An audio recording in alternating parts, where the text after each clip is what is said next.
Well, here's hoping that, the festive mood continues. We still have New Year's Day to look forward to, and I'm sure that will be equally fun. So, yeah, this is a very happy period. Yes. But, of course, for the people of Uganda, in as far as access to social media is concerned, it has not been a happy period. For now, almost 2 years, we've been denied access to Facebook, and you would have to use a VPN to access Facebook, and that's how it's been here ever since the president decided that Facebook was its enemy after blocking or deleting several of the accounts of NRM supporters in pro-government accounts in the lead up to the 2021 elections. So the president got mad and said, okay, Facebook, you want to mess with me? I'm going to just shut down access. I'm going to show you who is the man. Unfortunately, I don't think it had the intended effect because Ugandans are still on Facebook. Yes. And really, the inconvenience of using VPN to access Facebook has fallen on Ugandans. I don't think Facebook cares. No, Facebook doesn't care. So what has really happened is that we spend more on data if we have to use VPNs to access Facebook because VPNs kind of siphon our data. But away from that, Ugandans are actually enjoying the platform. So this really, unfortunately, it makes the president look bad, and I can sort of see where he's coming from. It would be, in order to save face, he needs to maintain the facade of him taking action against Facebook. And yet, all intents and purposes, no such thing is happening. Ugandans are still accessing Facebook, even government officials and agencies. True. Yes.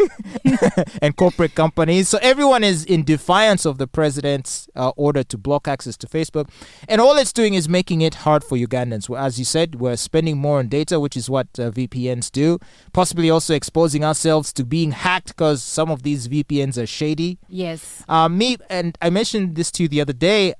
I'm suffering from the inconvenience of the VPN when it's activated for Facebook access, getting in the way of my other activities where I can't log into different other apps that I'm using. That won't accept VPNs. That won't accept VPN access because it presumes I'm a different person than the person that I am claiming to be. So because the VPN is going to throw you around. You will be in, let's say, France or Belgium or Germany. Exactly. So and it happened to me with a particular website that I utilize like for like sort of handling the radio stuff.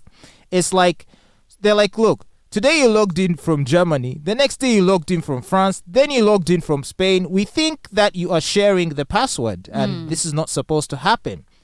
So we have temporarily suspended your account. So I had to email them and explain to them all this stuff. Do you get? Yes. So this is it's just such an inconvenience. So annoying. Yeah, it is.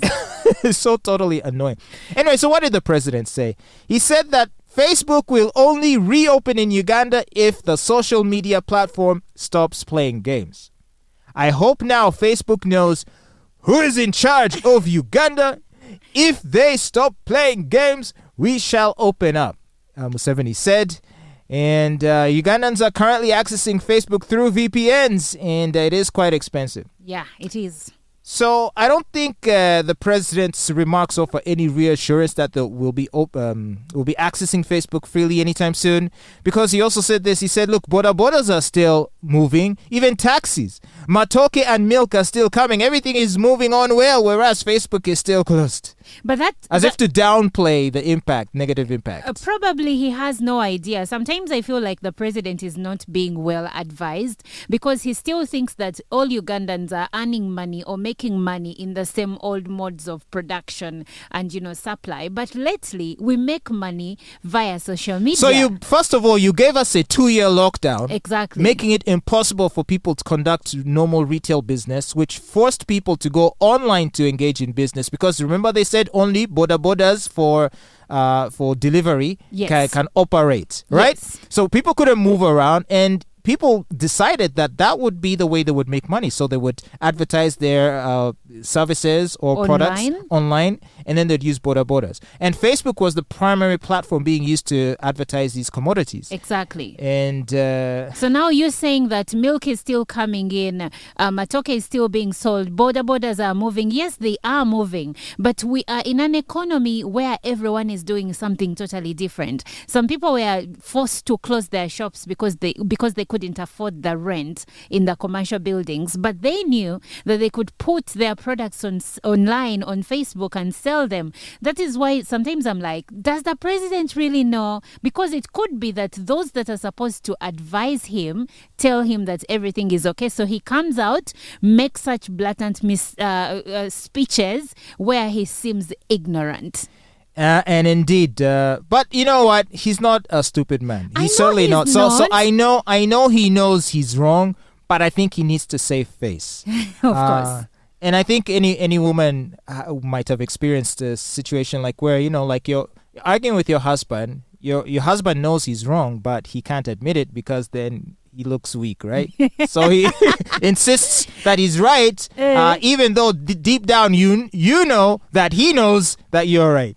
Like, it reminds me of an incident that happened with one of my big sisters. I was around 11, so she was married, and I think she found out that the husband was stepping out. Okay. So she follows him and finds him with some babe, and the guy is like, "So what are you doing here? Why are you here? Why have you left the kid at home?" But he was wrong. But I mean, he had to sort of save face. Exactly. He had to save face. Because he was embarrassed. He was embarrassed and he had been caught. So how do you get out of that? Because if he reopens Facebook, unfortunately, he will look like the loser in this standoff. He's already the loser, but it will be rubbed in his face. It would be worse. That is the loser. Yeah. So by feigning control over the situation, he gets to posture as though he still has control. He has control and he's in charge of the situation. But shouldn't leadership go past someone's bruised feelings and ego? You know, to the not when you're Museveni. To the benefit of your people. Not when you're Museveni. Because of one man's feelings, some Ugandans cannot run businesses. And this sounds vague and it sounds petty, but there are people who are no longer using Facebook, by the way, because they don't want the inconvenience of VPN. And for every person that goes offline, maybe that was someone's potential customer. Wow. It's just a double whammy. I mean, 2 years lockdown, then blocking us from Facebook. It's almost as though they are determined to make the business sector fail.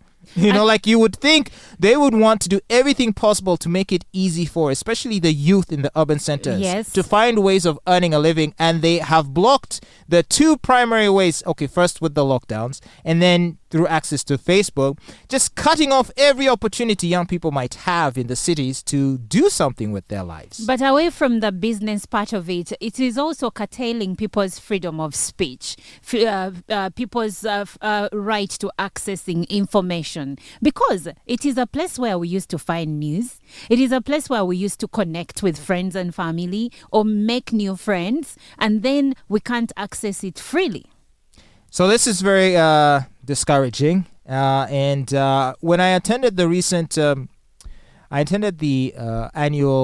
broadcasters, what do you call it? Broadcasters conference convened by the Uganda Communications Commission. And that was one of the questions raised, as in, so when is UCC opening up Facebook? And even the executive director was like, we're in talks. We've informed Facebook of our conditions, and once they agree, and then we shall reopen. Making it once again seem like it is us holding them at ransom. But we all know what's going on.